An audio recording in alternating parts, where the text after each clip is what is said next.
आज बहुजन Republican socialist party की तरफ से आज की डेट 24 तारीख है और ये 24 तारीख को जो पुणे पैक्ट हुआ था उस पुणे पैक्ट के अनुरोध में हम लोग कलेक्टर को हमारी जो मांगे हैं वो लेके जा रहे हैं।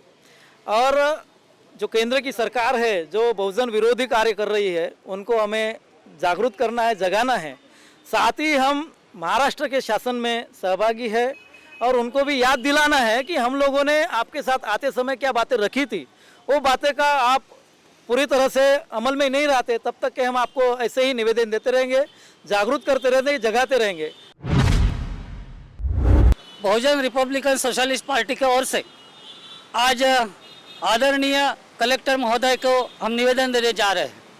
आज़ादी के 50 से भी ज़्यादा साल होने के बाद भी आज भी हमारे जो नुमाइंदे चुनकर सदन में जाते हैं वो जिनके लिए जाते हैं, जिस समाज के लिए जाते हैं, उस समाज के पिछड़ोपन के लिए आज तक उन्होंने किसी भी प्रकार का कोई सहकार्य नहीं किया या किसी भी प्रकार की बात वहाँ पर रखी नहीं गई। और इसी 24 तारीख को मद्देनजर रखते जहां पुणे पैक्ट हुआ था वो पुणे पैक्ट के दौरान जिन बातों का अंदेशा, जिस बात का धोखा बाबा साहब डॉक्टर भीमराव अंबेडकर को नजर आ रहा था कि कहीं हमारे जो नुमाइंदे, हमारे समाज के नुमाइंदे जो सदन पर इस समाज की व्यथाओं को, वेदनाओं को, दुखों को, तकलीफों को जाकर सदन में रखेंगे, वो बात शायद इन पक्षों के आधार पर अगर हमारे बहुजन समाज के लोग चुन कर जाते हैं तो वो बहुजन समाज की समस्याओं को कभी भी उनके सामने नहीं रख पाएंगे। और इसलिए उन्होंने कहा था कि मैंने बड़े मेहनत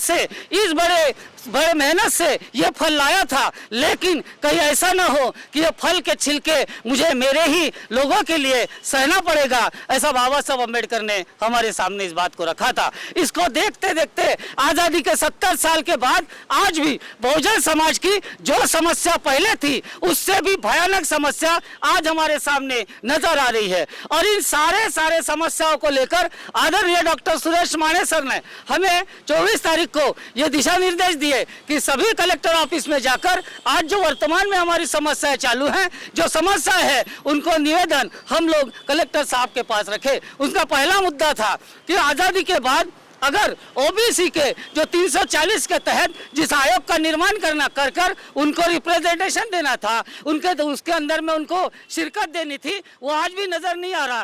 कारण यह है कि ओबीसी की जनगणना नहीं हुई। और अगर ओबीसी की जनगणना नहीं होती है तो उनका रिप्रेजेंटेशन किसी भी प्रकार के नौकरियों में, शासन प्रशासन में और किसी भी प्रकार के भागीदारी में नहीं आ सकता। और इसलिए ये पहला मुद्दा हम लेकर चल रहे हैं कि किसी भी हाल में ओबीसी के जनगणना होनी चाहिए। यह मुद्दा लेकर हम लोगों तक जाएंगे, इसके बाद लोगों तक आंदोलन करने के लिए जाएंगे। दूसरी बात थी कि आज़ादी के बाद हम देखते हैं कि SC/ST के लिए जो बजट में प्रावधान किया जाता है, जिन पैसों का प्रावधान किया जाता है, इतनी पंचवार्षिक योजनाओं के दरम्यान हम ये देखते हैं कि किसी भी प्रकार से जितना भी आवंटन सरकार ने जिस स्कीम के ऊपर में किया है, जिन योजना के ऊपर में किया है, जिन गरीब लोगों के लिए किया है, उसका ज़्यादा से ज़्यादा 50 से 60% से भी कम ही बजट उसका खर्चा हुआ है। और ये जो पैसा है, ये पैसा कहाँ जाता है, इसका हिसाब मांगने के लिए आज तक कोई नुमाइंदा सामने नहीं आया। और एक नुमाइंदा जो संविधान के ऊपर में जानकारी रखता है, दुनिया के संविधान की जानकारी रखता है, PhD किए हुए, वो जानते हैं कि आज़ादी के 70 साल के बाद हमारी कमजोरियां क्या है, हमारे समाज की कमजोरियां क्या है। और आज वर्तमान में अभी हालात देखे होंगे, अब तो सबसे बदतर हालात जो यहाँ देश का पोशिंदा है, जो किसान है, जो किसान इस देश के अंदर में सारे लोगों के लिए अनाज का पैदा करता है, वो किसान आज इस देश के अंदर में नदारद होते जा रहा है। उसे भूखा नंगा गरीब जिस हालात में जी रहे, उससे भी बदतर हालात के अंदर में ये किसान इस देश के अंदर में जीने जा रहा है। और ये किसान के लिए भी हम ये आंदोलन करना चाहते हैं कि आने वाले समय के अंदर में जिस प्रकार से MSM है, जिस प्रकार से उसका मूल्य है, जिस प्रकार के उसके फसलों का मूल्य है, उससे भी कम दामों पर कंपनी खरीदेगी। और कंपनी खरीदकर इन लोगों को किस प्रकार से गुलाम बनाने की साजिश इस देश के मनोवादी व्यवस्था कर रही है। दूसरा आंदोलन है कि जहां इस देश के अंदर में घुमंतु जातियां है, भटकी जातियां है, विमुक्त जातियां है, वो जातियां का किसी भी प्रकार से कोई प्रकार का स्तरीकरण नहीं बढ़ने के बाद भी उनके ऊपर में जो क्रीमी लेयर एक्ट लाई गई है, वो क्रीमी लेयर एक्ट खत्म होनी चाहिए। गढ़चिलो के इलाके में इधर में बहुत बड़ी बाढ़ आई। बाढ़ के अंदर में कई पूर्व पीड़ितों से लेकर कई प्रकार के किसानों की खस्ता हालत हुई। किसी प्रकार के आज उनको बीज बोने के लिए पैसा नहीं है, किसी प्रकार के इरिगेशन की व्यवस्था नहीं है, किसी प्रकार का उनको खत बिजली लेने के लिए पैसा नहीं है। और ऐसे हालात में आज वो हाथ पसारे बैठे हैं कि कोई आएगा और हमारे खेती के लिए कुछ प्रभाव देगा, कुछ खेती के लिए सहायता करेगा, लेकिन ऐसा भी नज़र नहीं आता। और इसलिए पूरग्रस्त पीड़ित जो लोग हैं उनको भी मांगे लेकर हम आज कलेक्टर के पास निवेदन लेकर जा रहे हैं। 24 सितंबर को पुणे पैक्ट हुआ था। तीसरी गोलमेज परिषद में बाबा साहब को विभक्त मतदार संघ अंग्रेज सरकार ने दी था, लेकिन उसके विरोध ने गांधी जी ने एरवाड़ा जेल में उपोषण किया और बाबा साहब आम्बेडकर को स्वतंत्र विभक्त मतदार संघ की मांगनी छोड़नी पड़ी और उसके एवज में राखीव मतदार संघ दिए गए।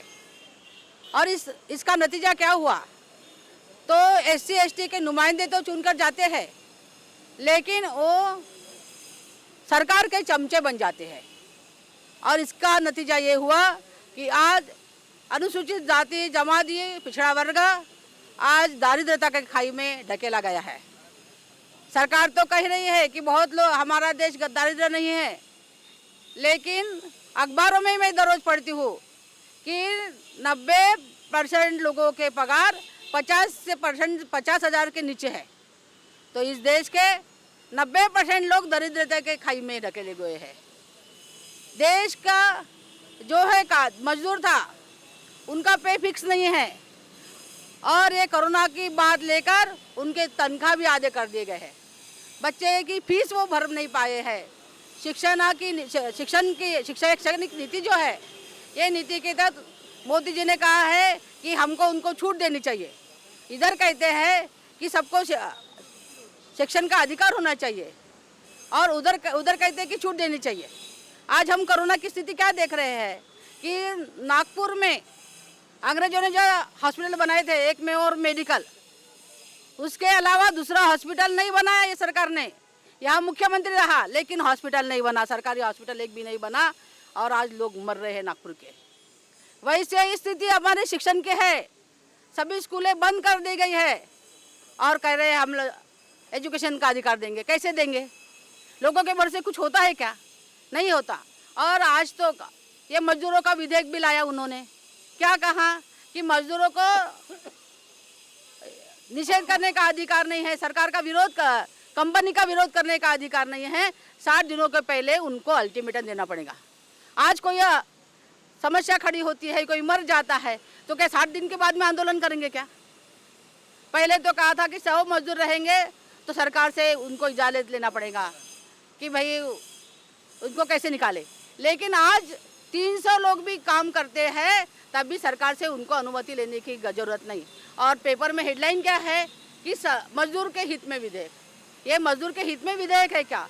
तो आज की सरकार जो है दलित विरोधी है, मजदूर विरोधी है, किसान विरोधी है और सामान्य जनता के विरोधी है। ये सिर्फ कारखानदारों के हित की सरकार है, बनियों की सरकार है और इस सरकार में किसी का भी हित नहीं है। सब गरीबी के कारण भूखे मर रहे हैं, बहुत से लोग आत्महत्या भी कर रहे हैं। तो इसके विरोध में सरकार को जगाने के लिए आज हम लोग, और 24 सितंबर ये पुणे करार है, जिसके कारण पुणे करार के कारण आज चमचे समाज में पैदा हुए हैं। इसका निषेध करने के लिए आज हम लोगों ने इस निषेध का धोरण का आयोजित किया है। धन्यवाद।